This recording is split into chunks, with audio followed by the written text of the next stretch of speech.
કેટલો અજીબ છે નહીં આપણો સમાજ, જ્યાં અવિવાહિત છોકરી લોકોને સમસ્યા લાગે છે, પરંતુ વિવાહિત અને દુઃખી છોકરી સામાન્ય.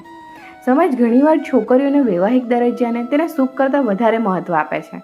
એક અપરિણિત છોકરી હોય જે શિક્ષિત, નોકરી કરતી, આત્મનિર્ભર અને તેના જીવનથી સંતુષ્ટ હોય, છતાં લોકો એને પૂછશે કે તમે હજુ સુધી લગ્ન કેમ નથી કર્યા. એક પરણિત સ્ત્રી જો નાખુશ હોય તેના લગ્નમાં આદર અને ખુશીનો અભાવ હોય, પરંતુ સમાજની નજરમાં તે પરણિત છે તો બધું બરાબર છે, સમાધાન થતા રહેશે અને બિચારી સહન કરતી રહેશે. આ સરખામણીનો હેતુ એમ કહેવાનો નથી કે લગ્ન ખરાબ છે અને એકલું રહેવું વધારે સારું છે. હું એ સંદેશ આપવા માગું છું કે વ્યક્તિની ખુશી ફક્ત તેના લગ્ન દ્વારા નક્કી નથી થતી.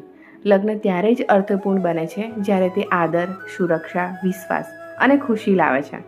અને અપરિણિત રહેવું એ પણ કંઈ ખામી કે નિષ્ફળતાની નિશાની તો નથી જ. છોકરીની ઓળખ તેના વૈવાહિક દરજ્જાથી નહીં, પરંતુ તેના સુખ, આદર અને તેની પોતાની પસંદગીઓથી થવી જોઈએ.